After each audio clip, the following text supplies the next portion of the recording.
You are now entering the Cash Talk experience with K-Bone and RBG. Let's go! Get the terps! Yeah, because all that matters is hash. Welcome to Cash Talk, the Wake and Bake Show. I'm KJ, and with me as always is RBG. Yo! This podcast is brought to you by Avani Botanical CBD. Avani is 100% plant-based, vegan-safe, gluten-free, and non-GMO. I use their tinctures every morning and every night, and have definitely, without a doubt, noticed a difference in my moods, no headaches, my anxiety is tame. I mean, it's wonderful. For me and plenty of others I know that have used it, just absolutely wonderful results. Head over to shopavani.com and use promo code CASH to get 40% off your order. Again, that's shopavani.com and promo code CASH to get 40% off your order today. Cash Talk is also brought to you by Smokable Gas Florida, South Florida's premier dispo. They need to be in the cookie store. Just watch. I'm telling you right now, just watch out for Smokable Gas Florida. Head over to Smokable Gas Florida on Instagram today and show them some love. All right, fam, enjoy the show. What we originally had an idea for this show was for this particular podcast was for us to really talk about like our first experiences with weed and like how we got put in those situations to begin with and like what our first times really looked like smoking. And the reason why I think that that's important for both of us, I think we both have some pretty funny outtakes on what it actually means to get high the first time or smoke weed the first time, because you probably didn't get high the first time you smoked weed. You probably had to chase the dragon for a little while. So I know that we've both talked about that and we both got some funny interactions as far as that goes. But I think the big thing is really just that experience that, you know, we can all share in that it was awkward. It was weird. Who knows when you came to it, but it's always going to be that funny conversation about how you came to this thing that ended up being like this, you know, it's a part of our life now. You know what I mean? It's, you were this many years into it and we're still talking about it and still, you know, trying to help people use it properly. So it's kind of funny. Yeah, no, totally. 100%. It's interesting, like the way that everything started for me, because it started with curiosity, you know? Yeah. My family they aren't smokers. Neither of my parents smoke. They never smoked in their entire life. I wasn't exposed to it so much, you know, like I didn't have cousins who were smoking pot. We were relatively close in age, so we all discovered it, you know, pretty much same time. Yeah. So for a number of years, I'd say about 3 years, it was, you know, my brother Austin and I kind of experimenting with different herbs and weeds and grasses, you know, if you will, in the yard. And that's where it started, you know, and I got plenty of those, you know what I mean? And that's why I think it's fitting, because like these stories are, without these stories, like none of this happens, you know what I mean? These curiosities led me to where I am today with cannabis. And in life in general, you know what I mean? For sure. Yeah, man. So my first time was actually really funny because there was, you know, you always have that person in your life when you're younger that's like a little scary. Like they put you really close to the edge. So you're like, oh, this is my boy. You know what I mean? He beat somebody's ass for you. He's a little crazy. The teachers all don't get along with him. Your parents are all scared that you're hanging out with them. So mine, when I was in 6th grade going into 7th grade, was a kid named Sean Manning. And this kid was he loved me, man. Like he knew that I was just a softie and that I was like all heart. And like, he just loved that if anybody like tried to take advantage of me, he'd be like, I'm going to beat their ass. Like he was just that dude. Like he was crazy. He was really good at skateboarding because he wasn't scared of a thing. And then I remember we're about to go into 7th grade and he calls me on a Saturday and he's like, dude, you got to get over to my house. I've got this stuff. I've done it a few times before. I've never really told you about it. He's like, but my buddy Brian's coming over and he's bringing it and it's going to be all time, bro. You got to come over.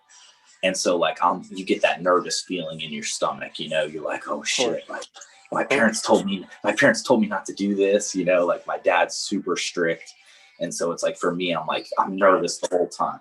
So I put on my Jinko jeans. I put on my DC boxer shoes. I put on my Alien Workshop shirt. I put on my No Fear hat, and I get on my Dino VFR. Tell me you didn't have Balkan socks, dude. No, I didn't. Oh, I did not. No, I had white socks. I had standard white socks, but high. But I was wearing Jinkos, so it didn't matter. Oh yeah, we're going back Jinko days. You're right. Yeah. No Fear hat, Dino VFR bicycle, and I got to ride 3.5 miles. Front or back? No Fear hat, forwards or backwards? Backwards. And how was the brim? Was it duck-billed brim or? No, straight. Straight. Okay. It had the eyes on the back of the hat. The eyes on the back. So I always wore it backwards. Okay. Right? I'm just trying to get a visual here. Yes. Yeah. So I'm 6th grade going into 7th grade. I'm riding my Dino VFR down Belvedere Boulevard towards Skis Road. And it's like 3.5, 4 miles from my house. It's not an easy bike ride. You know what I mean? I'm a young kid. It's against the wind. It's uphill. Like, you know, the old story tradition is it's against the wind in the snow uphill. This was the facts, dude. It was uphill the whole way. It took me forever to get there. And when I got there, I was sweating my balls off. But there's Brian Goulet. There's Sean Manning. They're at Sean's house. His parents are out of town. They've got a quarter pipe in the backyard. And so we're out skating around on the quarter pipe. And like basically behind the quarter pipe, they've got this little water pipe and a gas mask and just like 2 nickel bags of weed. Right.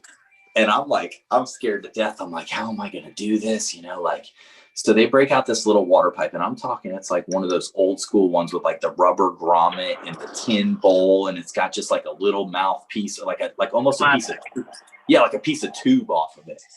And so they're like, no, let's smoke it. They've been high before. They've done it before. So I'm not going to let them see that I'm shook. But I'm like, I don't know how to inhale this shit. So we're in the backyard. They're skating and I'm sitting there. Brian's trying to get me lit to smoke it. And I can't do it for whatever reason, dude. Finally, he gets it lit. I cough my dick off, dude. This stuff tastes terrible. I'm fucking coughing all over the place. Sean's laughing his ass off at me. I feel incredibly stupid.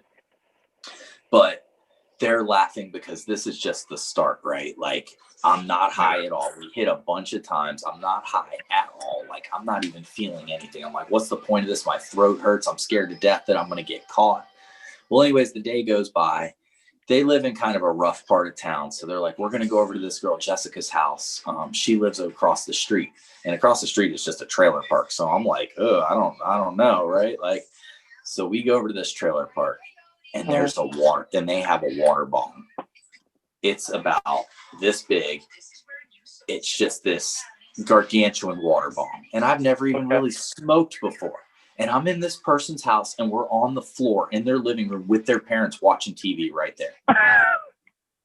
So I'm incredibly psyched out and everybody's hitting it and they're like, oh, this is great. I'm so stoned and this, that, and the other. And I'm there and I'm like, I'm not stoned. They pass me the bong. They light it. It's a big bowl. I pull it all the way through and then I just start choking and I blow all of my air into the bong. The water shoots out of the bong onto their dog. Completely water goes from the bong onto their dog and I shoot dirty bong water all over their carpet and their dog. And I'm just sitting there. Brian Goulet looks at me and he goes, boy, did you fuck the dog. And that's the first time I smoked weed, dude. Like, I didn't get high at all. I was scared. My palms were sweaty. Like, what the fuck? If this is smoking weed, I'm out, bro. Like, I am out completely. Right. Like, I was scared to death the rest of the day. Oh my God. I was like, if this is smoking weed, I'm out, bro. I'm good. I'm out. So, so didn't get high the first time. It was a lot of buildup. I was scared to death when I rode all the way home. I took my shirt off. I put it in my backpack. I had a pair of gym shorts on under my jeans. I took my jeans off, put them in my backpack, rode home in just my shorts because I was scared that I smelled like it. Right. I get home. I've got an older brother. He's 9 years older than me. He's like, he knew immediately as soon as I walked in. Basically was just like, hey, I know you're high. Just go into your room. Don't say anything to mom, and just kind of pushed me into my room. And that was it. That was my first time smoking weed. Didn't get high at all. And I blew bong water on a dog. That's traumatic. It's very traumatic. Very traumatic. It wasn't good times. So let me ask you this question. The only question that comes to mind is what made you go back? What made you go back for another? Yeah, I was chasing the dragon then. I was like, well, what the fuck? I went through all this work. I put in all this work and I didn't even get high. Like, what the fuck? I didn't feel anything. So it really set the table for my second time smoking, because my second time smoking was the time that was like the first time I got high. Right. And it's such a different experience, man. Like, now what was that like? What was what? Oh, the second time. Okay, so Yeah. the second time. Do I hear the used in the back? Yeah, you do. I hear it. Yeah, I hear it. So the second time was completely different, because the second time was more like I was comfortable. You know what I mean? Okay. I was the guy I went and bought some weed. I'm bringing it to my friends that I've known my whole life. You know, they're not some new friends. They're people that I grew up with. And I was kind of the point man, like trying to get everybody into smoking. And so we skipped school. We went over to my buddy John Claudio's house. He lived in Counterpoint, the same place that I grew up in. And essentially what happened is we MacGyvered a pipe. We didn't have anything. We didn't even have a lighter. We used one of those things that lights a grill outside as a lighter. We cut a hole in a 2-liter bottle and basically just put a hole in the top of it and used some clay to put around. We took the thing out of the sink. We unscrewed the thing out of the sink and we put that on the hole and then put the clay around it. And then we were just had one carb on the bottom and we were smoking out of the top of it. Fire. I mean, it was that point. None of us had ever been high before. None of us had ever been to that point before. So we didn't know. It was like things were going in like slow, like clips, like movie clips. Right. And everybody realized it at the same time. Like, we're all giggling and laughing. So we order Pizza Hut. I'll never forget it. We order a deep dish Pizza Hut with barbecue pork on the top of it. Who ordered it? Oh my God. But none of us had any money. We just ordered it and thought that we were just going to pay with it with our good looks when he showed up. And when the pizza guy got there, we didn't even realize. He's like, dude, like $10.96. And we're like, oh shit. The kid John runs into his parents' room, gets one of those Zephyr Hills water bottles that's filled with his parents' change, and he's dumping it out in front of the Pizza Hut guy, and we're counting out the $10.96 and then a $3 tip for him. He didn't even want the tip. He just left after we gave him the $10.96. Money. Yeah, dude. And just completely lost the whole day. As good as it gets right there. Oh, dude. You know what the thing is? The thing is about a day like that, you never get a day like that back. Yeah. You know, you'll never relive a more perfect experience, you know, because it's your first time. It's a perfect experience. You know what I mean? Right. For you. Yeah.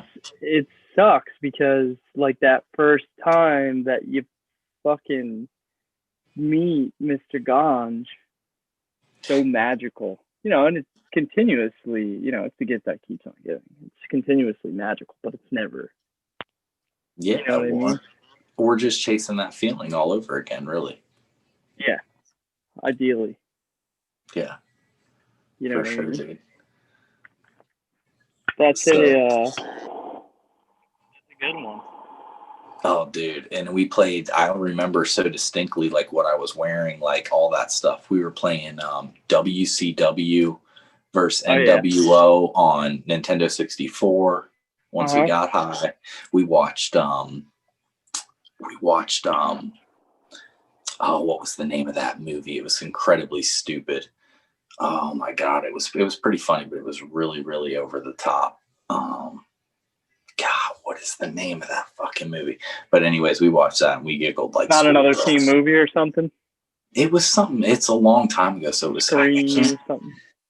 It was oh God, what was the name of that movie? Jackass. No, it's even farther back than that, dude. You got to think 6th, 7th grade for me is like 97. So yeah, 97, 98. I'm trying to think what type of yeah, I can't. Kids. Oh, okay. Gotcha. It was the movie Kids. Incredible. And I just remember it, that movie's over the top. Like, I mean, I know we all thought it was cool at some point in our life, but that movie was just way over the top now to me. Yeah. But at the time, we just thought, oh, man, this movie's fucking crazy. Right. But, yeah, definitely one of those things you just never forget. Totally. I remember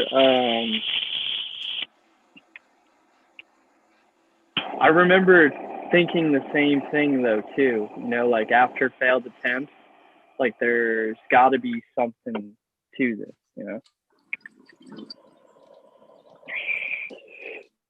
Smoke break.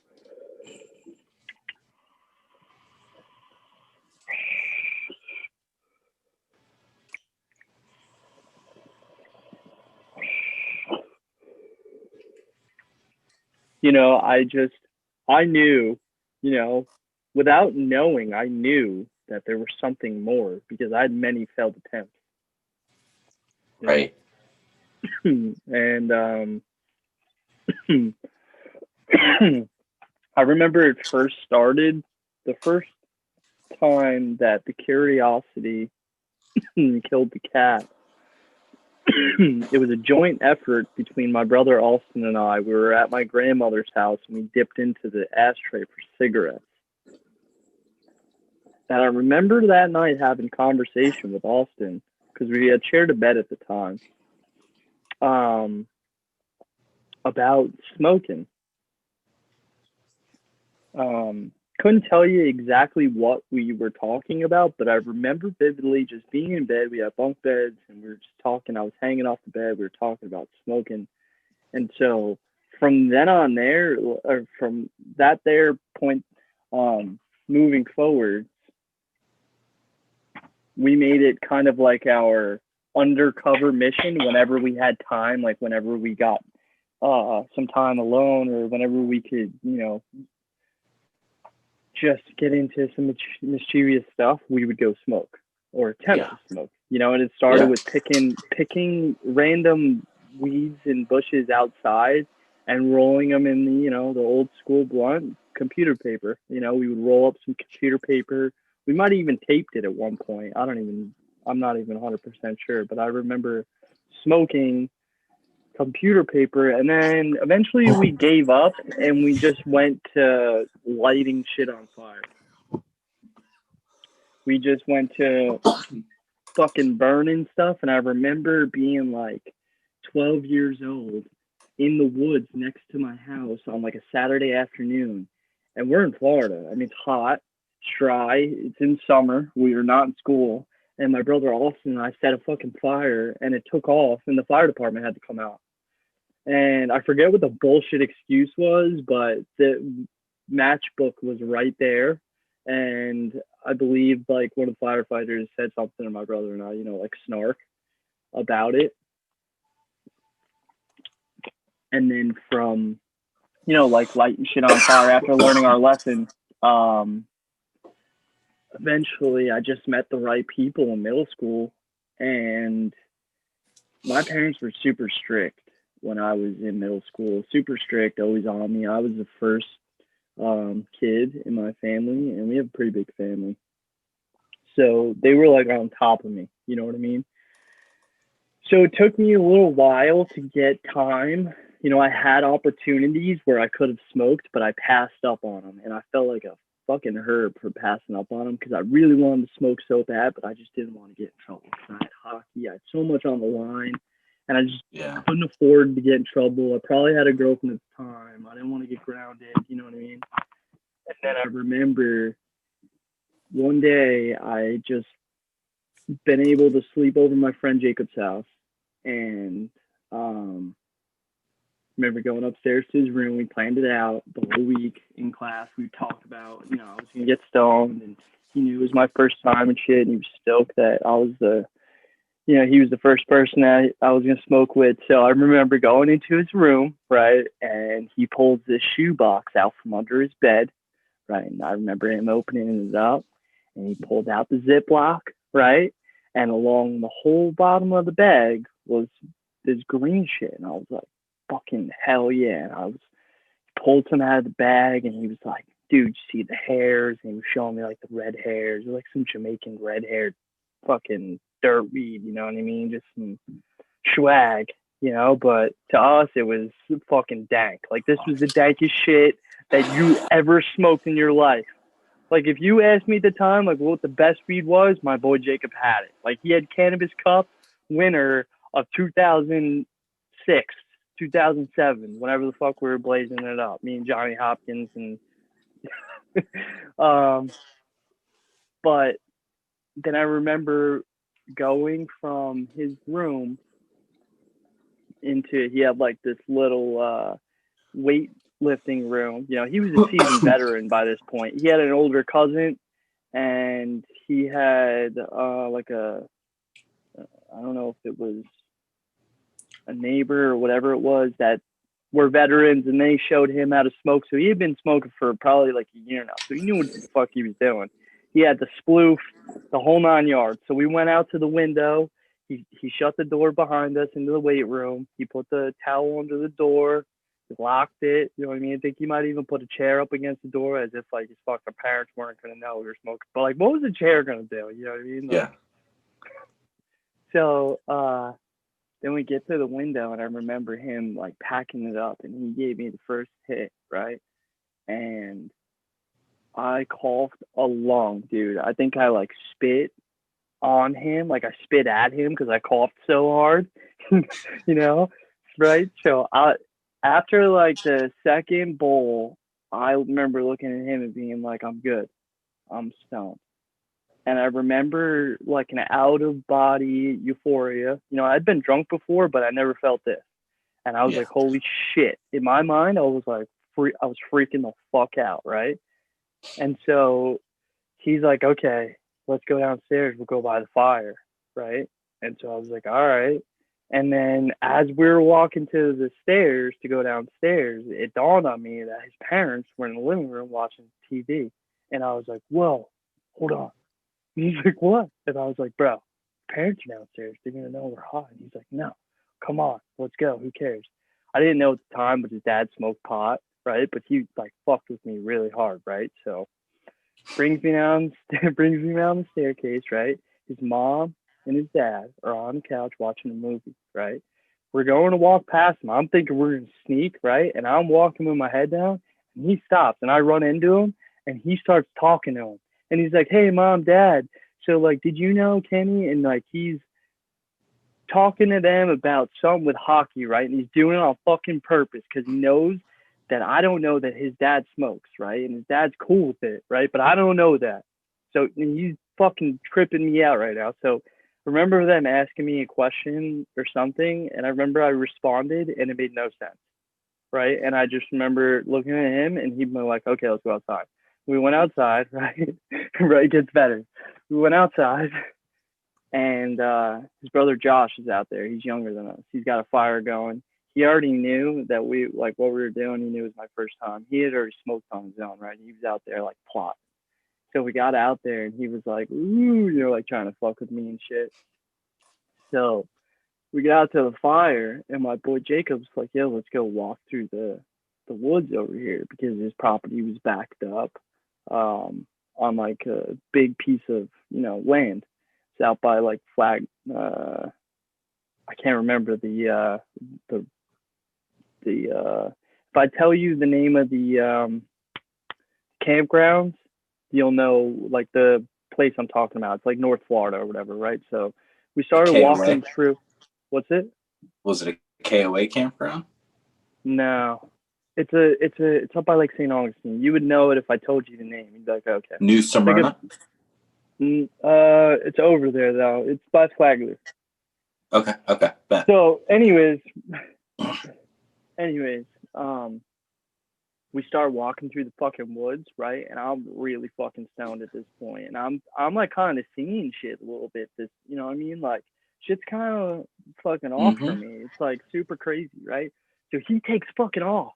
He books it through the woods, and he starts screaming.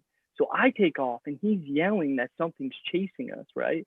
And here I am again, shaking as I'm running in my mind. I can remember this. like it's yesterday. In my mind, I'm like, here it is. This is it. This is how it goes. This is how I die. You know what I mean? This is how I die. It was one of those fucking moments.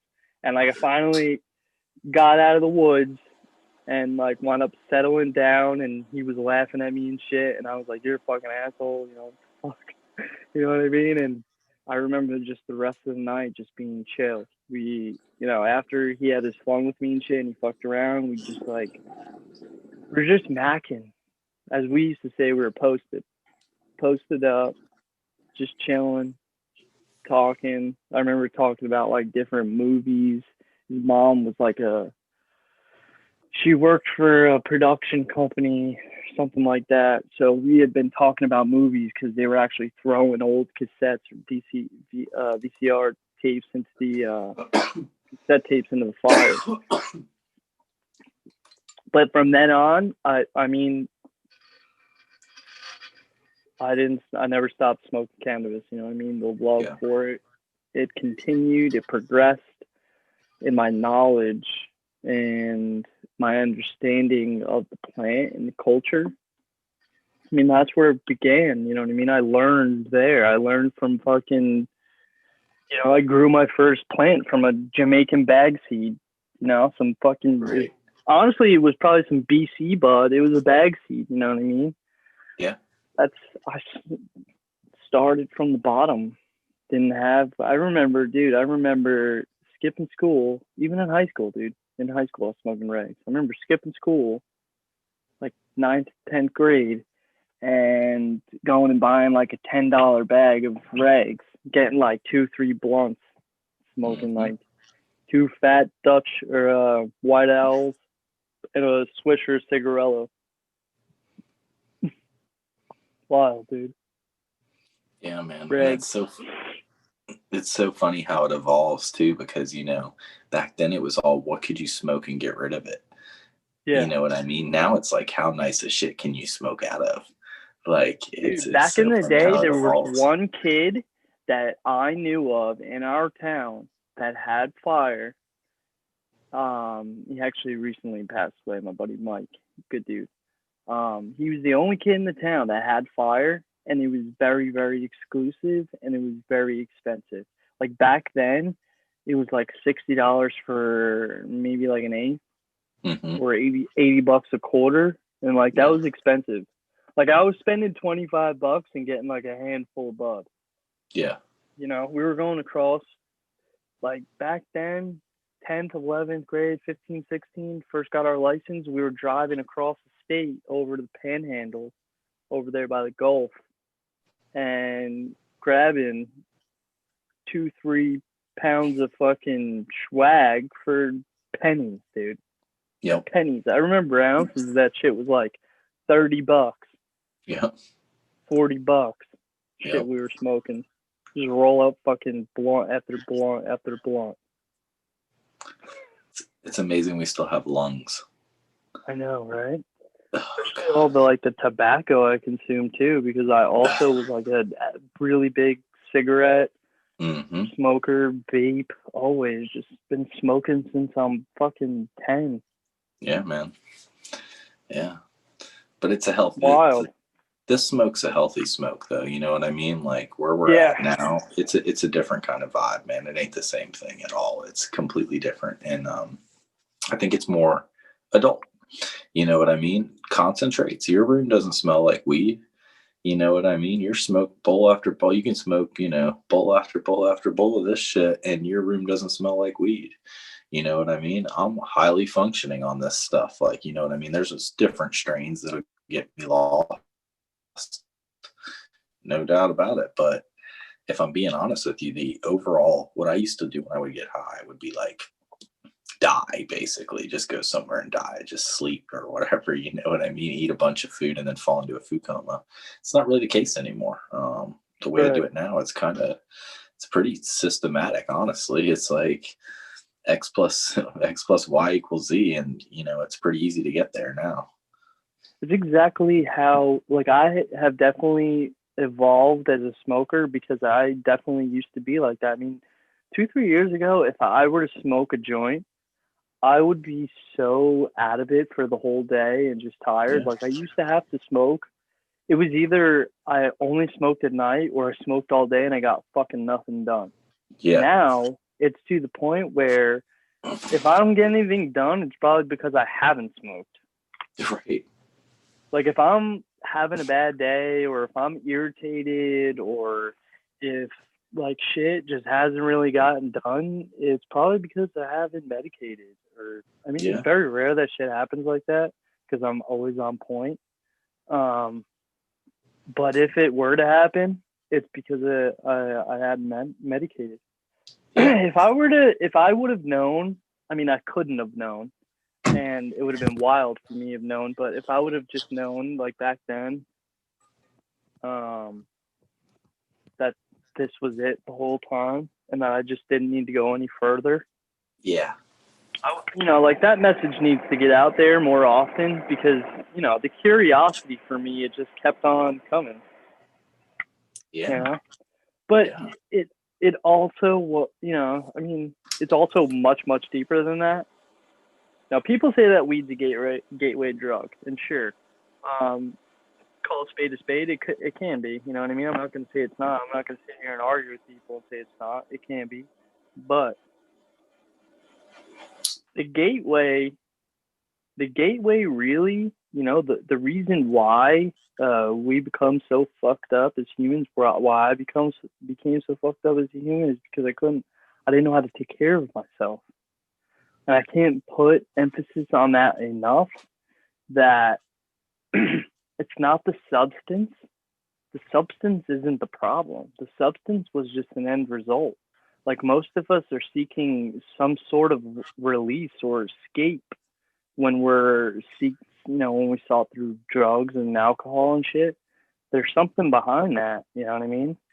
And I think that marijuana gets a really bad rep because it's always the first thing that kids use. You know what I mean? No matter which way you look at it, I mean, it's the first thing that kids always use because it's like, the lesser of the evils because it really is, but it's looked at that way. It's nothing compared to heroin or cocaine or crack or, it's not even in the same category. Yeah, no way. It's not even in the same category. What I always say is cannabis helps people. You know what I mean? That other shit fucks people up. So if you're gonna abuse a substance, you can abuse any substance. You can abuse Yeah. marijuana. I see people that smoke way too much weed. I'm like, there's no point in that. You're not getting any higher than you are. Like what? Mm-hmm. You're just doing that to show off for other people. Like at the end of the day, like if you're going to be an abuser, if you've got that addictive personality and you're going to abuse, you can even abuse weed. It's got to be used in the right way. I've over smoked on a day where I'm like, man, I smoked way too much weed today. I wasn't functioning. Oh, hell yeah. I wasn't functional like that. Like I needed to lighten up, Yeah. You shouldn't need to smoke more than 3 times a day, honestly. Not with concentrates. I mean, no. You should be solid with 3 times a day. I love to go work a I'm full like day. 5. Well, I definitely smoke more than that, but I'm just saying you shouldn't. Technically, like you shouldn't.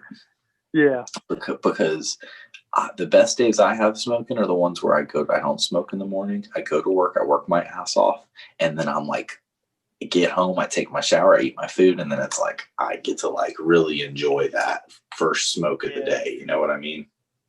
Right. So yeah, it's a delicate balance.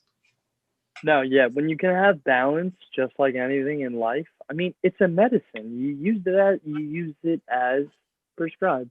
You know what I mean? You have to medicate and be mindful of. If you want to be a fucking zombie, you can be a zombie. You know what I mean? Can't really tell anybody what they can and can't do. You can only suggest.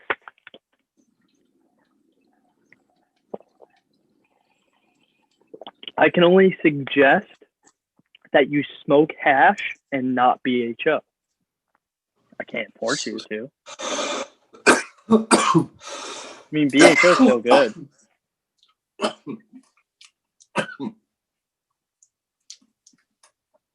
What you dabbing on right now? Just some rosin jam. I have some batter coming in. Jungle Cake Batter. Smokable Gas, our sponsor. Tight. Mm-hmm. Very tight. So basically, what I was trying to say, and it basically ties in with everything we're talking about on this episode, right? In my personal opinion, and I'm somebody who, is a product of, one second. Yeah. I'm somebody who grew up, smoked pot, and eventually took it to the next level, and I wound up using heroin. I wound up having a crippling heroin addiction. I fell in love with the needle. I fell in love with the whole lifestyle. And I can honestly say that it wasn't the marijuana that did it to me, right? It wasn't, absolutely, because I had alcohol first, if anything, right? I had alcohol before anything, and I think alcohol gets looked over tenfold.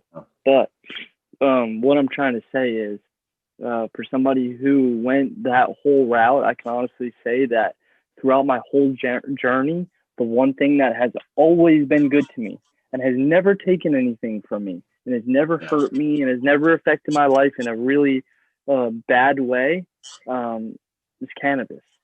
Yeah. When we're talking drugs, you want to call it that. I don't even like calling it a drug. Yeah.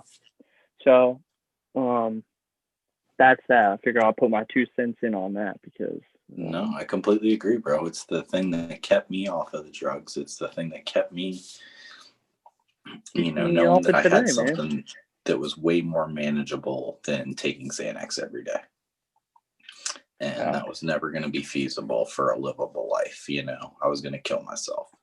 And at the end of the day, marijuana stopped that. I know. Yeah, man. Straight up. Like, the shit literally helps me cope with my days more than, I've been on so many different types of medications. Name it. Name a med. I've been on them. Opiate blockers, methadone, Suboxone, Subutex, Xanax, SSRIs, or I don't know if I got that right or not. I'm gonna have to spell check that and fix that later. But like antidepressants, anti-anxieties. I've been through all of that stuff. Wellbutrin, mood stabilizers, antipsychotics. The main things that worked and that are proven to work when it comes to fixing your life and getting yourself together are AA, right? Counseling, therapy, talk therapy. For sure. Cannabis, for me. Yeah. I've utilized all of those things, and I was able to just and continue to maintain. Yeah, and I'm very proud of you, man. I've seen the road you've gone down, and you've seen the road I've gone down, and we've ended up better for it. So I think where we're at now in life and what we got going on, we see the bigger picture, and we're better off for those mistakes, and now we can share them with other people, and hopes that and we can provide some relief for them too, or that an outlet that they can talk about those same things where maybe we didn't feel we had that at some points. Right. Yeah. 100%. I agree. For sure.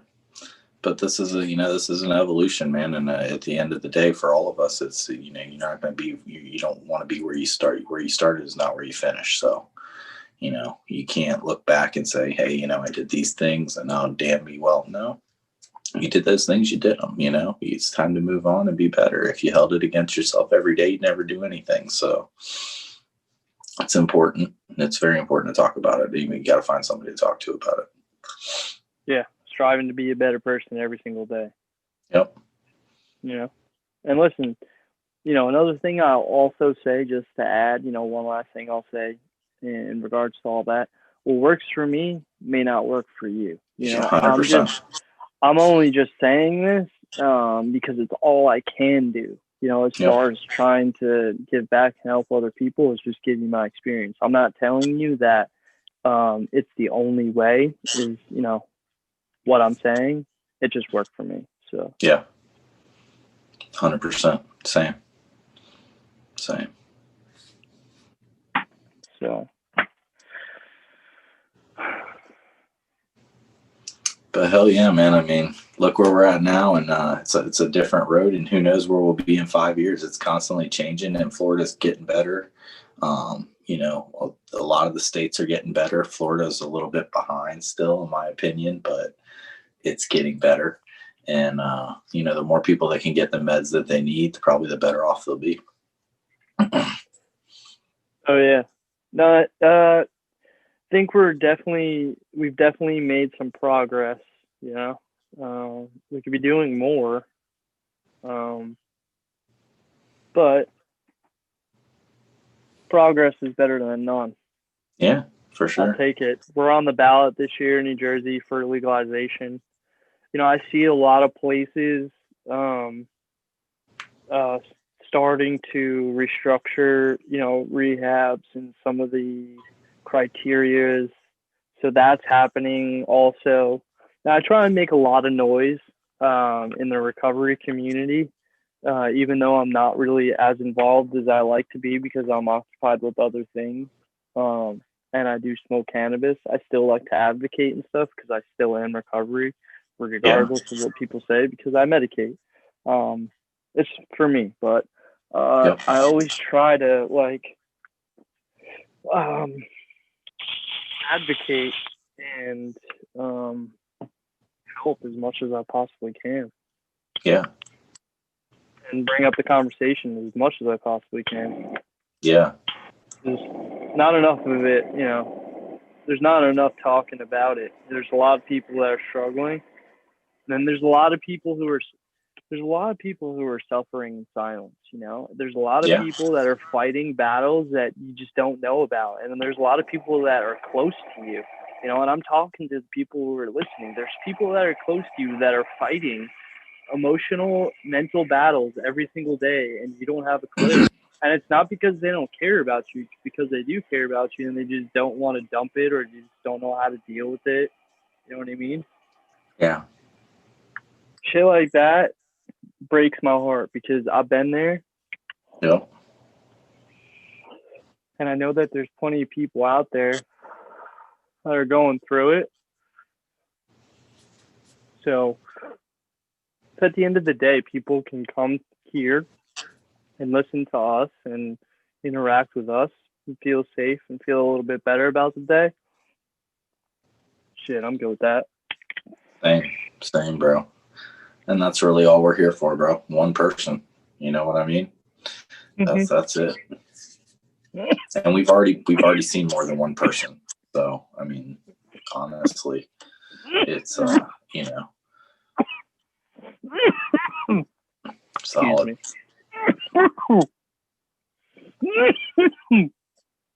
That's gonna be a good one.